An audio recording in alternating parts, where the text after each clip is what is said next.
도널드 트럼프 미국 대통령이 이란에 강력한 타격을 가할 것이라고 경고한 가운데 이란 테헤란에 대한 공격에 나섰습니다. 호르무즈 해협 봉쇄에 따라서 유가가 급등하면서 세계는 물론 우리 경제에도 타격을 줄 것으로 우려됩니다. 이동우 해설위원 실장과 함께 자세한 내용 알아보겠습니다. 어서 오세요. 예, 안녕하십니까. 자, 일단 트럼프 대통령이 이제 무조건 항복 요구를 했는데 이걸 거부한 이란에 매우 강력한 타격을 지금 예고한 가운데 테헤란에 대한 공격에 직접 나서기 시작을 했어요. 예, 그렇습니다. 이제 트럼프 대통령이 이제 본인의 SNS를 통해서 오늘 이란에 강력한 타격을 가할 것이다 이렇게 경고를 했거든요. 네. 무조건 항복 요구를 했는데 이것을 거부한 이란의 어떤 이런 나쁜 행동 때문에 지금까지 고려하지도 않았던 지역과 집단이 이제는 이제 완전한 파괴와 확실한 죽음을 위한 검토 대상이 됐다 이렇게 이제 공격 확대를 예고를 했는데요. 네. 이런 가운데 이제 이스라엘이 먼저 이란을 향한 이제 광범위한 공습을 이제 개시를 했어요. 이스라엘군은 이제 7일 오전에 전투기 한 80대 이상을 동원했는데요. 테헤란과 이란 중부의 군사기지, 미사일 발사대 등의 목표물을 전면적으로 공습을 한 것이죠. 특히 이제 탄도 미사일이 보관된 것으로 추정되는 지하시설, 그리고 이란 혁명수비대가 군사 작전에 활용하던 군사학교에도 공습을 가한 것입니다. 네. 테헤란의 공습이 가해진 뒤에 테헤란의 메흐라바드 공항이 불길에 휩싸인 영상이 이제 공개되기도 했는데요. 이스라엘은 동시에 친이란 무장단체인 헤즈볼라가 장악한 레바논 베이루트 남부 지역에 대한 공습도 이어갔습니다. 네, 이 전쟁 자체가 이제 계속 확산하는 모습을 보여주고 있는데 이란도 가만히 당하고 있지는 않았습니다. 이스라엘은 물론이고요, 어떤 민간 시설이라든지 그리고 또 유조선까지 좀 공격하면서 반격에 나서고 있는 상황이죠. 네, 그렇습니다. 이란도 이제 이 같은 이제 이스라엘의 파상적인 공세에 대해서 반격을 가했는데요. 네. 이라크 내 이스라엘의 최대 도시 예루살렘은 물론이고요. 텔아비브를 미사일로 공격을 하기도 했고요. 또 호르무즈 해협에서는 이란 혁명수비대가 자신들의 경고를 무시한 채 항해하던 유조선 한 척을 드론으로 타격했습니다. 네. 외국 에너지 기업들이 입지하는 이라크 남부 바스라의 석유 단지도 이제 드론 공격을 받았는데요. 미군 기지가 있는 바그다드 국제공항에서는 미사일과 드론 공격에 화재가 발생하기도 했고요. 또 두바이 국제공항에서는 미사일 잔해 추적 물체가 떨어져서 공항 운영이 일시 중단되기도 했습니다. 네. 자, 지금 이란이 트럼프 대통령의 무조건 항복 요구를 이렇게 거부하자 미국 측에서는 이제 뭐 이란을 향해서 좀 조롱을 한다든지 이런 어떤 언행 수위가 조금 더 높아지고 있다 그래요? 네, 그렇습니다. 특히 이제 트럼프 대통령이 이제 SNS를 통해서 특히 이란을 많이 이제 조롱하고 이런 상황인데요. 앞서서 트럼프 대통령이 이란에 이제 무조건 항복을 요구하자 이제 폐쇄시킨 이란 대통령은 단호하게 이를 거부하지 않겠습니까? 네. 항복은 그 미국이 무덤까지 가져야 할 꿈에 불과하다. 이런 식으로 이제 아주 한 번에 이제 일축을 한 것인데요. 네. 그러자 이제 트럼프 대통령은 지역처럼 얻어맞고 있는 이란이 중동 이웃 국가들에게 사과하면서 항복을 했고, 더는 그들을 공격하지 않겠다고 약속을 했는데 이 약속은 미국과 이스라엘의 가차없는 공격 때문에 이뤄진 것이다. 이렇게 주장을 했어요. 네. 이는 이제 폐쇄시킨 이란 대통령이 국영 TV 연설에서 자국의 공격으로 피해를 본 걸프 국가들에게 사과를 했고요. 또 공격 중단을 선언한 것을 비꼰 것으로 이렇게 풀이되는 상황입니다. 네. 이와 관련해서 트럼프 대통령은 이란은 중동을 장악하고 지배하려 했지만 이란이 수천 년 역사상 주변 중동 국가들에게 패배한 것은 이번이 처음이다. 이렇게 덧붙이기도 했고요. 네. 그러면서 이란은 더는 중동의 깡패가 아니며 대신 중동의 패배자가 됐다. 그리고 그들은 항복하거나 더 가능성이 큰 완전한 붕괴에 이르기까지 수십 년 동안 그 상태일 것이다. 이렇게 강조하기도 했어요. 또 지금까지의 군사작전으로 이란의 모든 통신망을 파괴해서 무력화시켰다면서 이란 해군도 이제 완전히 끝났다, 붕괴됐다 이렇게 주장을 하기도 했습니다. 앞서 조금 언급을 해주셨는데 그러니까 이란이 주변에 있는 걸프 국가를 공격 안 한다고 했다가 몇 시간 뒤에 다시 공격을 했잖아요. 여기에는 어떤 좀 배경이 있다고 생각하십니까? 이제 그만큼 그 이란의 대통령이 그 뭐랄까요, 뭐 실권이 없다 이렇게 볼 수밖에 없는 상황이라고 보겠죠. 네. 사실 이란의 그 대통령이라는 거는 상징적인 의미의 어떤 외교 차원에서의 대통령이고 실권은 그 하메네이라든지 뭐 이런 그 다른 사람들에게 있는데 현재도 사실상 실권은 하메네이 차남인 모스타파 하메네이에게 있다는 것이 이제 정선 아니겠습니까? 네. 그러다 보니까 이제 페제시칸 대통령이 이란의 공격을 받은 이웃 국가에 사과하고 추가 공격을 멈추겠다고 했지만 결국 이제 허언에 불과한 것으로 이제 결론이 난 것이죠. 네. 다만 이제 상대 국가가 이란을 공격하지 않는 미사일도 발사하지 않겠다 이렇게 하는 것은 미국을 돕는 국가는 여전히 이란의 공격 대상이다라는 점도 이제 분명히 하는 것이라고 볼 수 있겠고요. 다만 공격을 받은 나라들도 이란의 반격을 공언하고 있기 때문에 이제 확전이 상당히 우려되는 그런 상황이라고 할 수 있겠습니다. 트럼프 대통령이 이란의 차기 후계 구도에 관여하겠다라는 의지를 밝혔는데 특히 조금 전에 말씀해 주신 하메네이 차남, 이 차남만큼은 안 된다 지금 이렇게 의견을 밝히고 있는 거죠. 그렇습니다. 이제 어떻게 보면 이제 당연한 그 수순이라고 볼 수 있겠죠.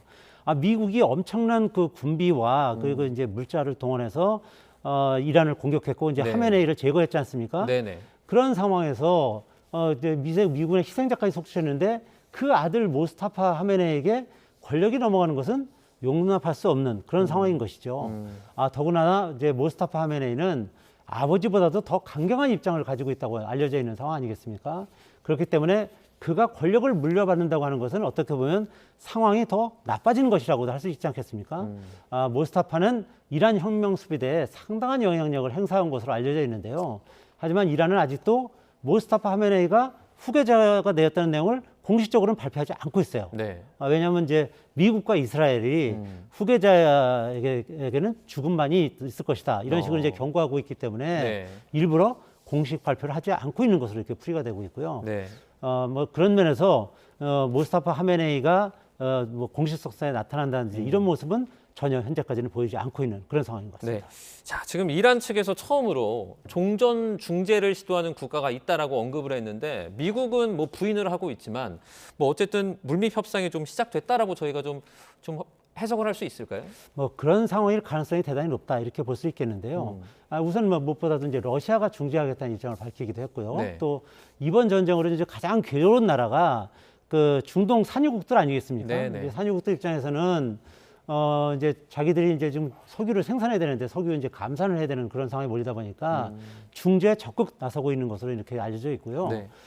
또 쿠웨이트 같은 경우는 이제 호르무즈 해협을 통해서 이제 석유를 수출해야 되는데 이것이 불가하다 보니까 이제 산유량 감축에 이제 들어간 상황 아니겠습니까? 좀 전에 이제 김다현 기자도 이제 그 내용을 직접 전했는데요. 네. 그래서 전쟁이 이제 너무 길어지면 정말 중동 석유 산업 전반적으로 이제 타격이 오는 것이기 때문에 추정컨대 이제 이쪽 산유국들이 중재에 가장 적극적으로 나서고 있지 않은가 이렇게 이제 추정이 되고요. 네.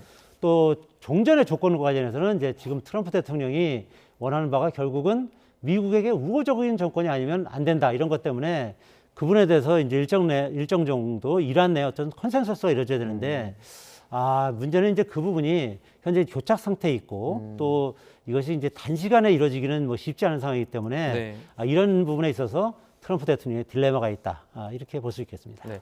자, 트럼프 대통령 그 쿠르드 세력이 이제 앞서서 뭐 참전 관련해 가지고 뭐 원치 않는다 이번에 좀 밝혔는데 그 전에 밝혔던 입장과는 좀 또 달라진 입장을 계속 보여주고 있어요. 이유가 뭐라고 보세요? 이제 아무래도 이제 쿠르드 쪽이 이제 참전하게 되면 네. 이제 그 지역 내에 새로운 전쟁 양상으로 번질 수 있는 그런 점을 이제 우려하는 것으로 이렇게 풀이가 되는데요. 네.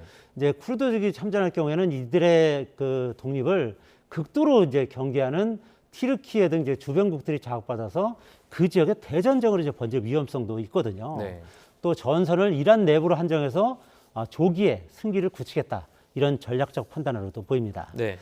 인구 한 3천만에서 4천만 명 정도 되는 쿠르드족은 튀르키예라든지 이라크, 이란, 시리아 등에 걸쳐서 거주하는 이제 세계 최대의 국가 없는 민족이거든요. 네.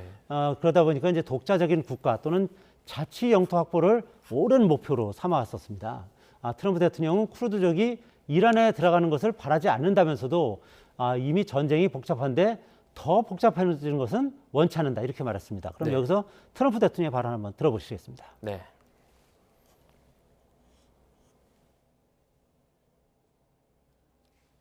We've had a good relation. They're willing to go in, but I've told them I don't want them to go in. The war is complicated enough without getting the Kurds involved.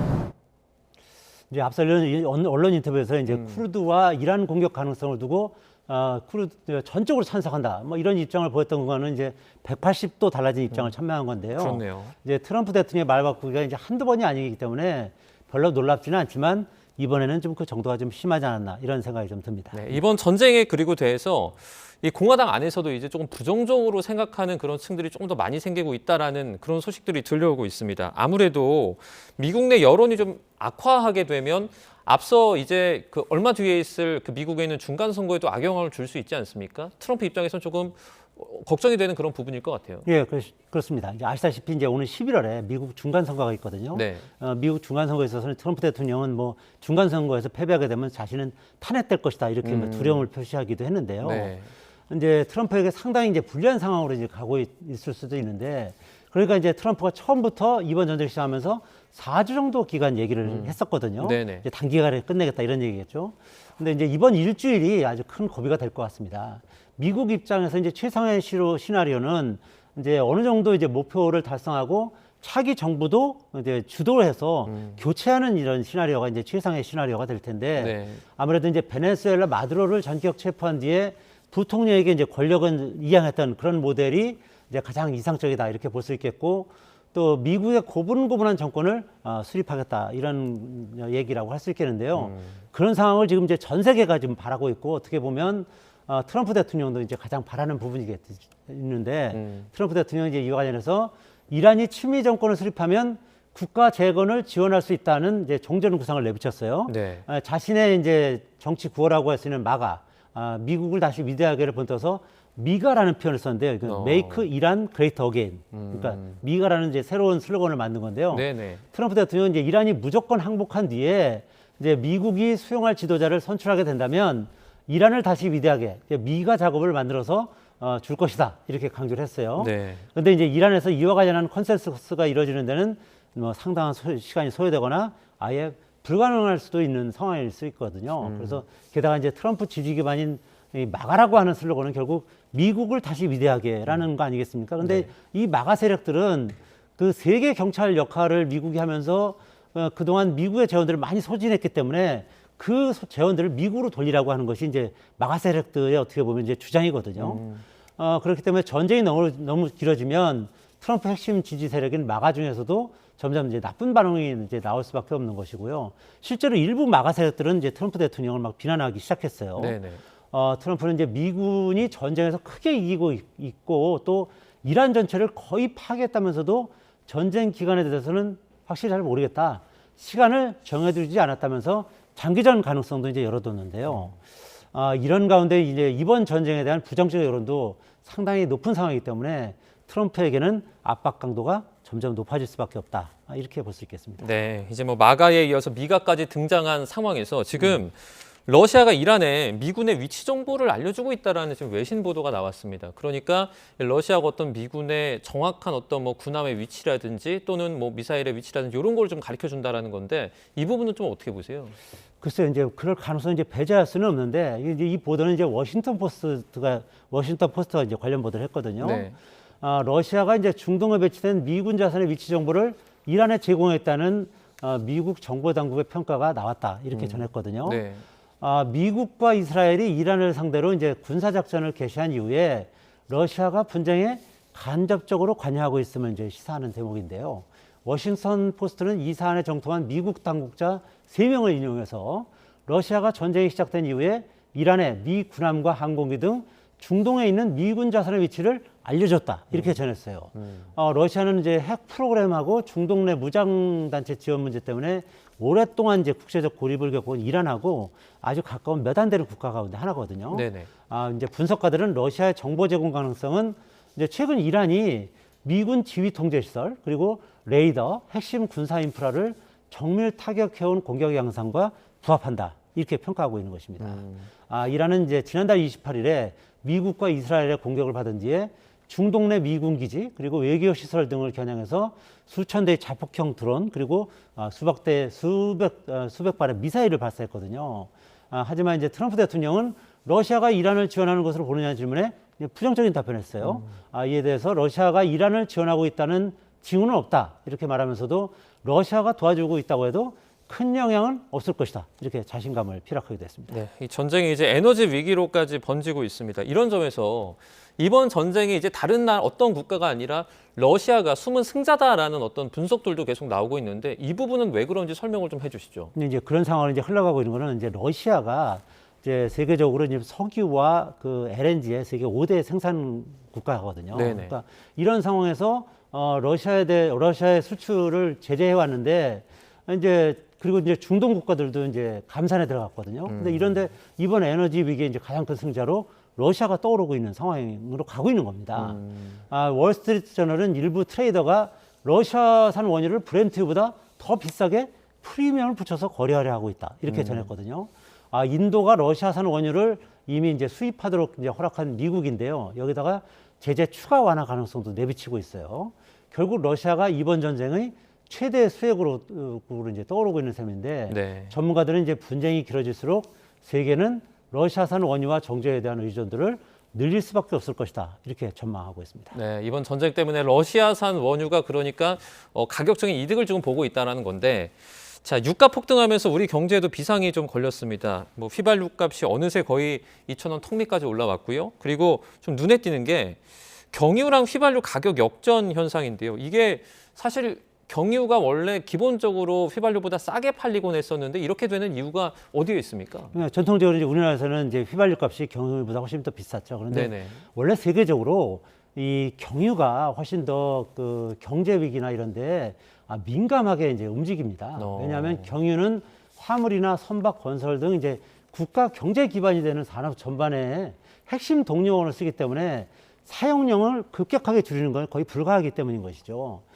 반면에 휘발유는 대부분 승용차 연료로 쓰기 때문에 이제 수요를 조절하는 게 이제 가능한 그런 상황인 것이죠. 네. 사실 원가를 보면 경유가 휘발유보다 더 비싼 게 사실입니다. 네. 그럼에도 불구하고 국내에서 경유 가격이 이제 휘발유보다 쌌던 것은 휘발유에는 각종 세금이 많이 붙는 반면에 경유는 정부에서 의도적으로 세금을 많이 이제 깎아줬기 때문입니다. 경유는 이제 화물차를 운전하는 자영업자라든지 영세 서민들 또 산업용에서 주로 쓰고 있기 때문에 세금을 많이 줄여준 것이죠. 이제 그런데 중동 전쟁을 기화로 해서 경유값이 이제 휘발유 값보다 이제 더 비싸진 것인데요. 이것은 이제 국제사회에서 보통 전쟁이 일어나면 경유는 이제 아까 말씀드린 것처럼 산업용이나 운수용, 화물용 이런 데서 훨씬 많이 쓰기 때문에 국제 투자자들도 경유부터 먼저 이제 사재기를 하는 이런 모습을 이제 보이는 것이 이제 영향을 미치는 것이죠. 네. 또 그러다 보니까 세금을 많이 깎아줬음에도 불구하고 국내에서는 이제 경유가 더 비싸진 것인데요. 휘발유보다 이제 경유 상승폭이 더 크다는 것은 그만큼 이제 자영업자나 산업계가 어려워진다 이렇게 볼 수 있겠습니다. 네, 알겠습니다. 이란 사태 관련해서 이동우 해설위원 실장과 자세하게 좀 알아봤습니다. 실장님 고맙습니다.